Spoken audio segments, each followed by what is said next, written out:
Rebecca Griffith, the EDDPT, is live. Happy Monday morning to you. How are you doing? Good morning. I'm okay. The state of New York Department of Public Works, or whoever's in charge of like putting the words on the electronic road signs on highways, Yeah. they understood the assignment yesterday because I was driving on the interstate and it said, "Slow down, you must. Arrive safely, you will," which is a gigantic nod yesterday being May the 4th, with being a play on words of May the 4th be with you, which is, of course, a nod to Star Wars. May the Force be with you. So I'm driving for 90 minutes yesterday, and I think we have to turn this into some sort of episode or some sort of lessons to learn, because Star Wars is chock full of philosophy and lessons. And you've only fallen asleep during one of the movies? Yeah, I'm telling you, my role here is skeptic. You got the wrong Griffith, right? Every Griffith in this house is a huge Star Wars fan except for me. So I did prepare. I talked to my resources. I talked to my 13 and 15-year-old, and I'm ready to go. Like, I get it. I think we're talking to the right Griffith, because I'm going to turn you over away from the dark side towards the light. Well, I have read probably 8 million Star Wars kids books to my kids. So like I do have some concept of what's going on. But anytime somebody says May the 4th be with you, I always want to say, and also with you, because like I was raised Methodist. So I just, now that I've said that, I feel complete and like we can move on. Yeah, we're fine. All right. I do want to shout this out because some people do ask us this in the background. But if you're looking to start your own podcast, this episode is brought to you by PT Pintcast Media. If you ever thought about launching a podcast to grow your brand, your clinic, your business, we can help now. Rebecca, we have a whole team of people now to bring other people's podcasts to life. Isn't this great? It's amazing. It's amazing. Just DM me on LinkedIn or just send me an email, jimmy@ptpintcast.com, and let's get your voice out into the world. So you do know who the tiny green person is? Yes. And I'm not talking about the tinier green person. I'm talking about the original green person, being Yoda, the OG, and not Grogu, who is what everybody refers to as Baby Yoda. But Yoda once said, "Do or do not, there is no try." Another rogue, you know that one. Another rogue smuggler didn't care what the odds were. And somewhere in between, Jedi, rebels, and even a Sith, even the bad guys or two, leave us with lessons that, believe it or not, can shape how we lead, grow, and navigate our real lives in 2025. I have actually, on several forums, when it asks what your religion is, I have listed Jedi as my religion because I was just too frustrated with the question and just decided to be fun. But actually, that is, on the U.S. Census, you can list Jedi as a religion in the United States. Did you know that? I did not know that. You can. All right. So I decided to pull out 7 Star Wars quotes with real-life lessons attached today. So the first one probably is the most famous. I just alluded to it. It comes from The Empire Strikes Back. Yoda is the ultimate guide, the ultimate teacher. He teaches Luke, who's sort of the star of most of the episodes in the original trilogy. He's teaching Luke about commitment on Dagobah. All right, so Luke crashes his X-Wing looking for this guide, comes across this little green man, assumes, I don't want to spoiler alert for you, he assumes there's no way this little green man could be a wise and powerful Jedi, but turns out he actually is. So the quote is, "Do or do not, there is no try." You said you've heard this one. This one's famous. What does this one mean to you? There are no wrong answers in philosophy in Star Wars. Well, so what I like about this quote and how I would apply it, and you can tell me if I'm wrong, is that you can't just like wait for something to happen or talk about trying. Like, you have to just do the thing. And so there are days where I'm like, I don't think I can do this. This doesn't feel like I was giving a presentation this last week with a bunch of vestibular specialists. And I'm like, I'm not a vestibular specialist. I can't do this, but I'm going to try. And then I was like, no, I'm going to do this. Like, I can actually do this. And there is a voice that I can provide here in this space. So I think like just committing to it and going forward. I love it. Yes. Agree. Again, no wrong answers. Practical takeaway. I think this is in 2025 about going all in. Half effort isn't effort. You don't get to round up effort to a completed task. So if you replace "I'll try" with "I will," set clear goals, make a plan, take action. You know, Richard Branson didn't try to launch Virgin Atlantic or any of his companies. He just was like, I'm brash enough to do it. And you sort of have to go all in A little bit, sort of rounds down. Do or do not is a mindset shift, and that shift fuels real progress. A lot of people are thinking about, they're in the planning stages, they're in that run up. You ever like jump into a pool or something and you do those stutter steps to sort of time? Yeah. And you can take off from the edge. I feel like I understand this to be true because I've been guilty of this, of saying like, I think I will, eventually I'll put it on my plate. If you're not going to do it, don't talk about it. Do or do not. There is no try. So I think we start off with a pretty good quote there from the little green guy, Yoda.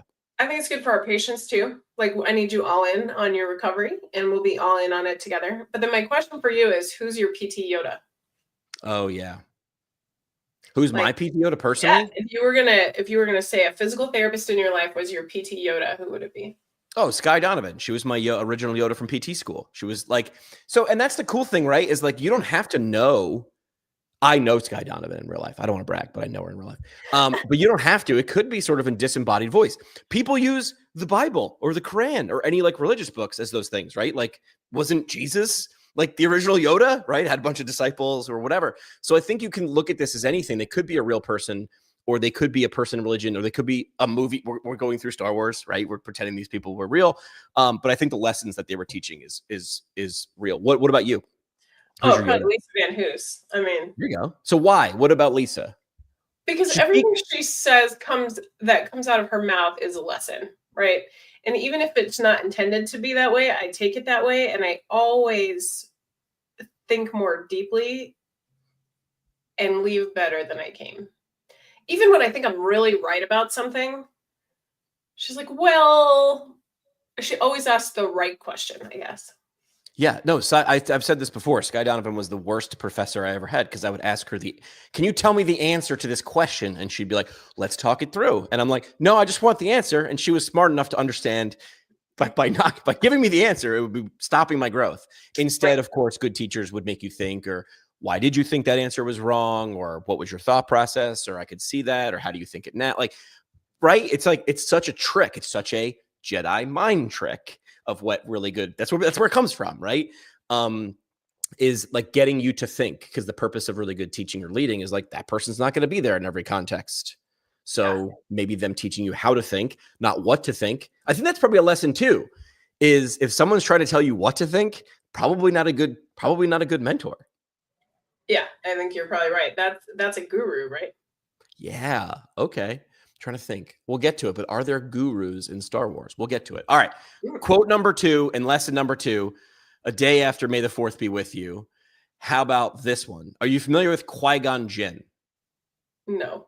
Qui-Gon Jinn was played by Liam Neeson. So this quote is, your focus determines your reality. Qui-Gon Jinn. This comes from the Phantom Menace. Qui-Gon tells Anakin, spoiler alert, Anakin becomes Darth Vader. So it's baby Darth Vader. Qui-Gon tells Anakin how powerful focus really is.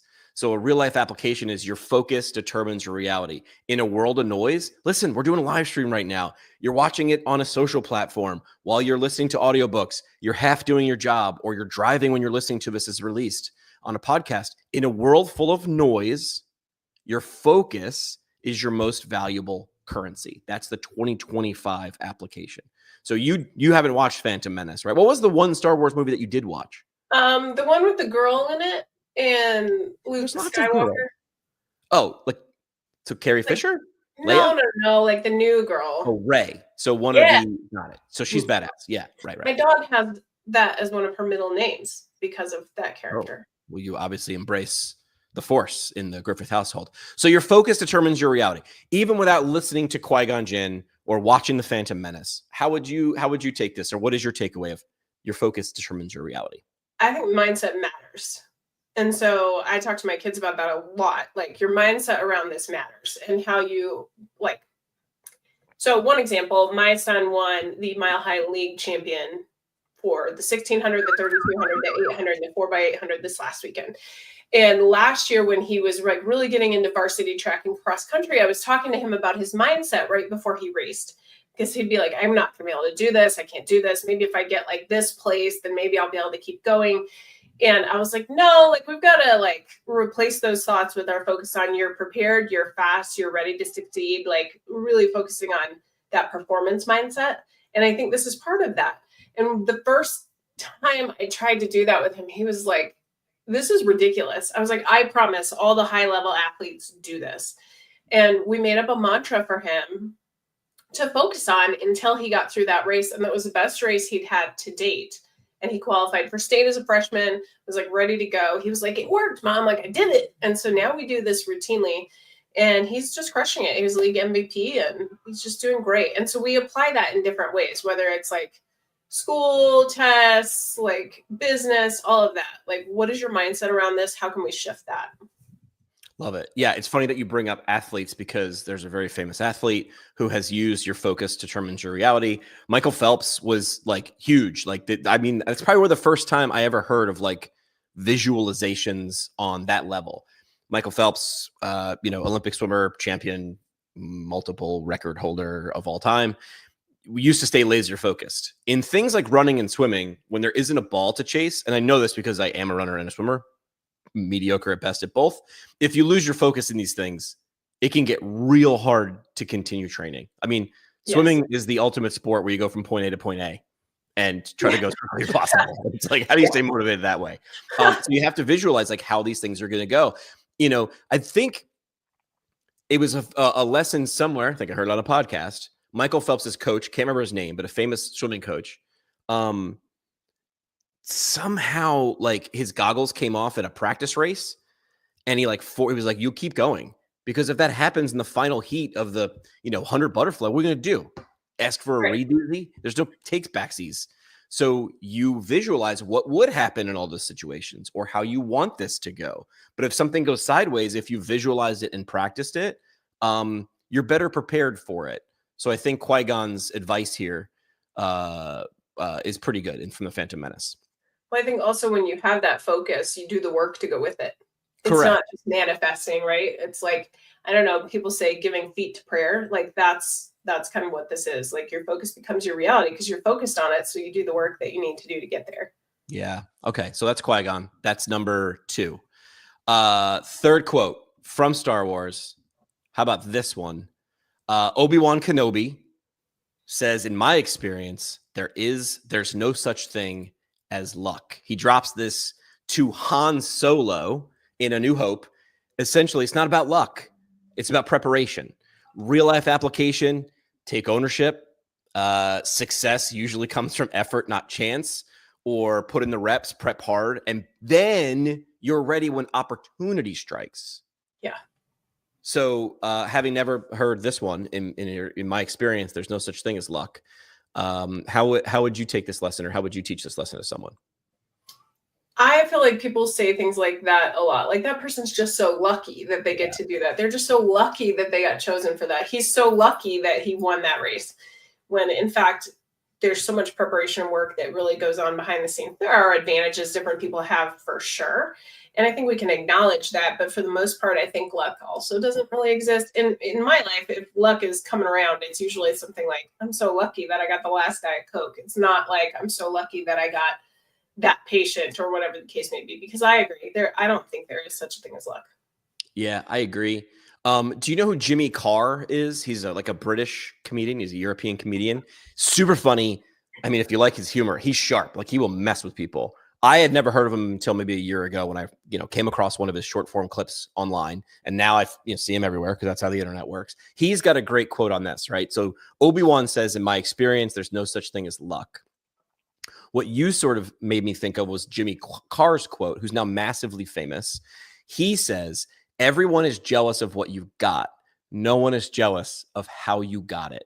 Everybody sees the podium and they go, well, it was handed to him. She just got it gift wrapped for her. And they weren't there at 7:00 in the morning, swimming laps or putting in the extra effort or going the extra mile. So yeah, everybody's jealous of what you got. No one's jealous of how you got it. So Obi-Wan, staying with the idea of luck, is that most overnight success stories are built on years of behind the scenes work. When I was in radio, I would ask this question live because I would say this statement, sorry, not a question, say this statement live because I loved the honest reaction of musicians.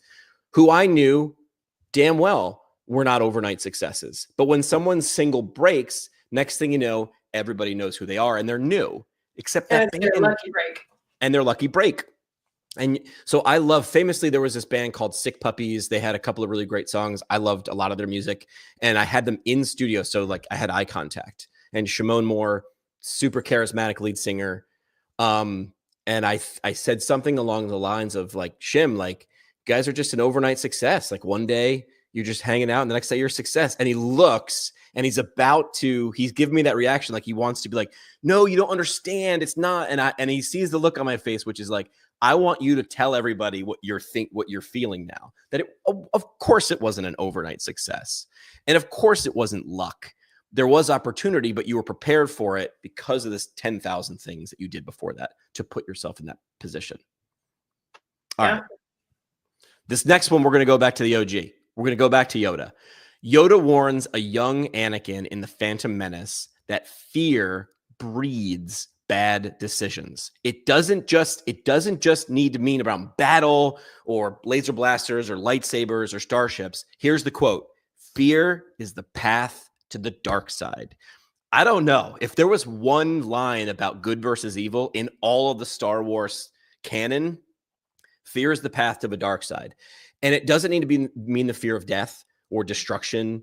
It could be scared to make a decision, right? Like we are scared a lot in our lives. Doesn't mean like petrified to death, but I feel like fear is the path to the dark side was if you don't shine a light on it, that's when it's the dark side. If you're fearing it, that's when it sort of grows, right? So fear is the path to the dark side. Yoda. Mm-hmm. I love the fact that you've never seen 99% of these quotes and you're getting them for the first time. Surprise every time. So when I spring this on you, what comes to mind? Fear is the path to the dark side. Fear avoidance behavior with movement in physical therapy, because all the patients that come into the emergency department who are in like really acute pain, they're really afraid to move. And I think one of the best things we can do as physical therapists is ameliorate that fear up front so that they don't go down to that path of avoiding movement and staying in bed and like all of those things. So I think in this case, you could directly apply that to PT and say, fear of movement, fear of doing the things you need to do is probably a path to delayed recovery. Yeah. So actually, I think that's great. I think that's helpful for a lot of different things. And I know I'm applying this to my kids a lot, but that's what I'm thinking about. When I talk to them about, they're like, I'm really scared to do this, I'm really anxious about it, I always tell them like anxiety and fear really, and excitement have like the same physiologic response in the body, and the brain really decides what it means. It decides if you're happy about it or if you're not. So if you can kind of reframe that again and go back to that mindset piece, I think that's helpful. But I love that. I think that's directly applicable to PT. Yeah, in 2025, fear of change, fear of failure, fear of uncertainty, all those things are going to be barriers to your growth or progression. Like those fears are going to make you stop. And I've said before, I do this a lot when I'm either working with an organization or something. I'll use the phrase like, I understand that you feel like not making a decision now is safer.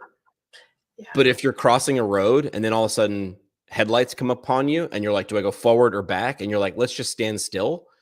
Indecision is a decision. You've decided not to act and if it's out of fear, and fear also can be masked a few different ways with patients or in business or like anything, sales, consulting. I need more time to think. So you want time, but my question is like, why? Like what other information do you need to make this decision before you act? Well, I'm afraid of making any decision. Well, you are making a decision. I'm going to reframe that. You have decided not to act now, right? I will also add this because this is practical advice from my dad, who is a fireman. He asked me this question once. He loved to ask me these questions when we were on long drives. And when you're 10, you're like, I don't know how to answer this, Dad. And now looking back, I'm like, these were good questions. His question was, what's the worst thing to do in a panic situation? How would you answer that? What's the worst thing to do in a panic situation? I don't know. I guess nothing, maybe. His answer was, or he said, panic. Yeah, we're in a panic situation. So this is coming from a guy who walked into burning buildings. Like he had a rational fear of death and dying and fire and smoke and, buildings collapsing. Yeah. And he said the worst thing to do in this panic situation is panic. The second worst thing was nothing. Got it. Because I'm afraid I'll just stand here and wait for something to happen. Panic didn't seem like an option. Right, because panicking is just wildly doing something just to do something. That's bad. The opposite is nothing. The answer is somewhere in the middle. And we know that always and never. It's just stay away from this thing. That's another quote. I have to see if I don't have this. Beware of the absolutes. This isn't on the list, but this is one of the things. The Sith, who are like the evil Jedi with lightsabers, just to give you an update, they deal in absolutes. And people who follow the Force never deal in absolutes. So when you look at things on test questions like the NPTE, if it's an always or a never, I'm not going to say it's always not that answer because that's an absolute. But I will say, look really closely at that because the Sith live in absolutes. Well, and physical therapists don't because it depends. Look at that. Are we the ultimate healthcare provider? Do other healthcare providers, it depends as much as we do, or is that our thing? I think it's our thing. Like, I don't know. I don't feel like I've ever heard a physician say to me, it depends. Ooh, so they deal in absolutes. I'm not saying anything. I'm just laying out what happens. I didn't say anything. All right. Let's go to quote number 5. Quote number 5 from Star Wars. Here's the context. Obi-Wan tells this quote to Luke in The Return of the Jedi. Truth depends on perspective is the context. And here's the quote. Many of the truths we cling to depend greatly on our own point of view. And that is from Obi-Wan. I think the real world application, as Rebecca absorbs this for the very first time in her life, and probably the 500th for me, great leaders embrace nuance and other people's perspectives. So how can you apply this, a long time ago in a galaxy far, far away quote? I would say pause and ask, what's their lens? Empathy leads to better decisions is what Obi-Wan was getting at. And that's sort of what you see when Anakin is being trained, he leads towards the dark side because he starts to go in more absolutes and more, this is the way it should be, because I think so. So many truths we cling to depend greatly on our own point of view. You have this look on your face that you are like deeply thinking about this.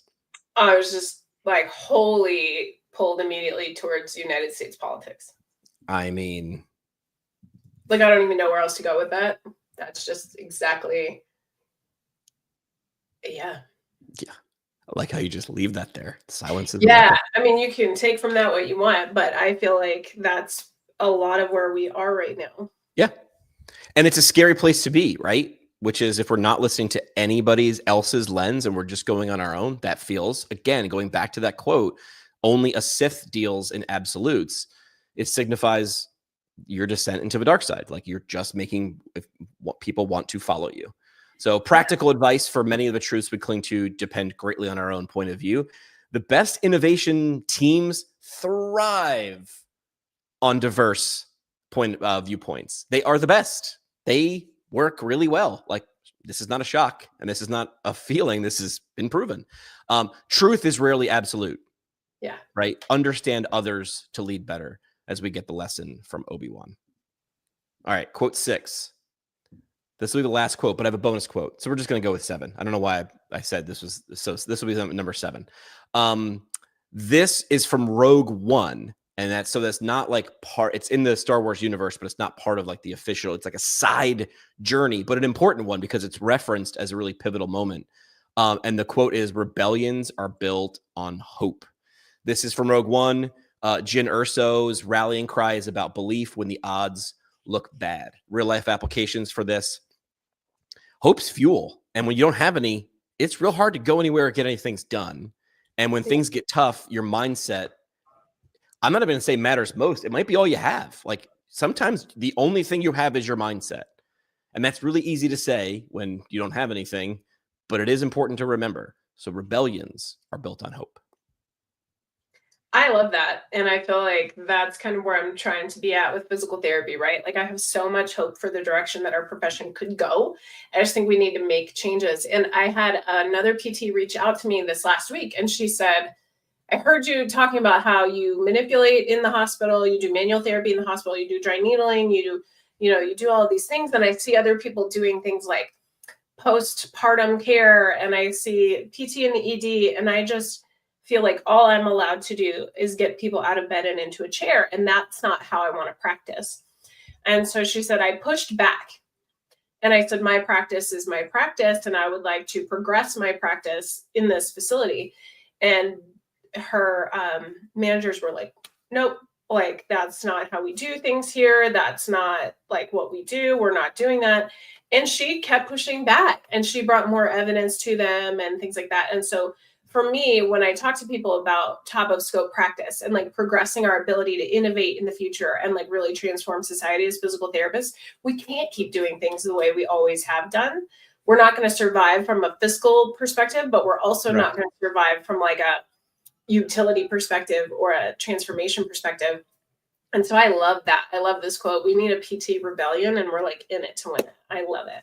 I love this one. I would say if managers or people in your life, doesn't really matter. Like, this stuff is really philosophical, and it applies sort of anywhere. You can find places for it. If someone tells you this is only the way we do things, only a Sith deals in absolutes.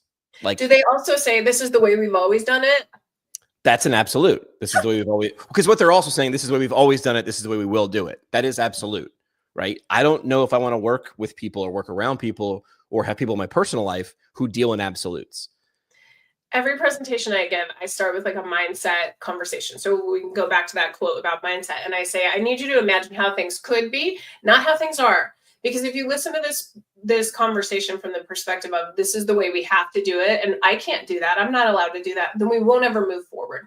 But if you can listen to me and this presentation from the perspective of why can't we do that? Why am I not doing that? And how could I do that? Then you're going to take so much more away from this. So rebellions are built on hope is my number one so far. Yeah. All right. So this is a bonus. This will be number 7. And this comes from one of my favorite characters, which is Han Solo. Han Solo says this, and it sort of is like his rallying cry. I've seen t-shirts. I've seen like, bumper stickers, the whole thing. So Han says in The Empire Strikes Back, mid-crisis, while he's ready, fire, aiming. This is maybe why I gravitate towards Han Solo. He's very much ready, fire, aim. His quote is, never tell me the odds. So the real life application is like, don't get paralyzed by analysis, paralysis by analysis. Just don't get caught. Bold action creates momentum. Like, Han is typically in situations where like inaction will literally cause his or others' death. And I think people mistake Han Solo for being reckless because he analyzes and reacts quickly, where some people are more methodical. But make no mistake about it, bold action is required. Again, go back to that question from my dad. What's the worst thing to do in a panic situation? Panic. Han might look like he's panicking because he's thinking quickly and looking around. The second worst thing to do in a panic situation is nothing. So never tell me the odds. It fits Han Solo. His other great quote, again, I'm not even going to say spoiler alert to you, because if you haven't seen Star Wars by now, it's past the statute of limitations. But he's like chasing after Leia for like a long time, and she finally says, I love you. And his response is, I know. Legend status right there, being like, I know. But anyway, never tell me the odds. What do you think about this one? I like that too, because that goes back to like, this is the way we've always done it, and this is the only way we can do it. And here's the 800 reasons that I've cataloged as to why I'm not going to do or do not. I'm not even going to try because these are the odds. And so I think that quote kind of goes full circle. I'm not even going to try because the odds are stacked against me. That shows your mindset is really not in a great place. It's definitely like, if you know all the odds and it's an absolute and there's no hope, why would you even bother? So then we go back to our hope quote. And we're ready to rock and roll. So I love this. And I think that's too how I practice, right? Like, what are the odds of having a physical therapist in the emergency department? Not great. What are the odds that we could? I don't know. Probably not great, but I'm going to keep trying. I'm going to do it. So I love this. This is kind of fun. Yeah. Take the leap. Trust your gut. Listen, Han calculated risk, but he didn't worship it and he didn't live by it. He didn't say, well, the odds say we can't do it. He's like, we don't have another choice. So we're going to make the best decision moving forward, and we're going to take some bold action. The Wright brothers didn't wait for guaranteed success. They couldn't. There was no guarantee, especially if you're on the edge of something, if you're on the bleeding edge, if you're creating something.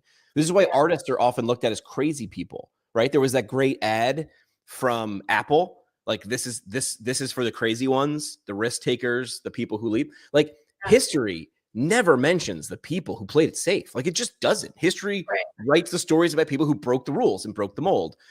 Again, they were breaking the mold because they were in a situation where breaking the mold was the best option. Maybe not the only option. They could have played it safe, but it was a great option. So sometimes ignoring the odds is exactly what gets you through. I was told by someone who was in leadership that I should not start a podcast while I was a PT student. It would distract me. The odds were I was not going to succeed. I redefined my odds. My success were have fun and learn something with every episode. Haven't missed yet. And I stopped counting because I'm not good at math. 1,500 plus episodes in. I determined success. So my odds were actually super high. From that person's point of view, her lens was, you're going to be famous or make lots of money. And I'm like, that's not my definition of success. It was have fun, learn stuff. Well, and I think we can't all be Han Solos, right? Like, I think we need people that balance us out, because we need people that don't just leap. We need the people that are like, yes, help get the vision and the plan. Like you said, you need some people to do the podcast, help you get that podcast all the way out there. You might be the voice, but you need somebody behind you. So we can't all be Han Solos, but I think we need Han Solos. I just had a great idea for maybe our next talk, right? So we've just been talking about a book, right? Last episode, which was 6 Types of Working Genius. Mm-hmm. And it listed, just as a review, it listed the 6 types of tasks or things that we do. There's only 6, according to this paradigm, this lens, right? Yeah. Pay attention to other people's lenses. And it says that out of those 6 types of work, we are energized by 2. We have energy drained from us by 2. And then 2 are sort of mayonnaise in the middle. Like, yeah, they're fine, but they're not great, but they're not awful. So here's an idea, a pitch for our next episode, the next time we get together.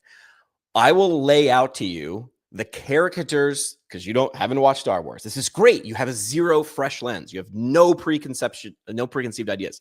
I will lay out to you the team in Star Wars, and then I'll have AI sort of like tell us who those people are in terms of the lens of the 6 types of working genius. Because, right, if we had a team full of Han Solos, that ain't going to work. Like, you do need R2-D2, and you need a C-3PO, and you need these people. And that's why, I mean, again, I'm going to date myself, but like the A-Team, which was the great 80s sitcom, had these 4 dudes who had varied skills. You look at Ocean's 11, like we could go on and on about how these people, how their skills complement each other. But if you had, 4 B.A. Barackuses played by Mr. T in the A-Team, that's a different outcome. Yeah. All right. Parting shots for this episode. What do you got? Gosh, I guess I've got that Star Wars might be okay. Your new religion? Yeah, maybe. I don't know. I still feel like there's a lot in here to unpack. Yeah. But that maybe I'm just unpacking it all in a way that suits my current philosophy. Yeah, we all sort of do that, right? We look through our own lens. That's why I like one of the quotes, which is essentially like, make sure you look through other people's lenses. So I think rebellion is a form of hope, or rebellion, whatever, bring it back up. Rebellions are built on hope is my take home. Like, let's have a hopeful rebellion together. Yeah. All right. I'll quote, my parting shot would be, of course, never tell me the odds, Han Solo. Don't just watch Star Wars. You can live it. Again, U.S. Census lists it as an actual religion that you can claim in the United States.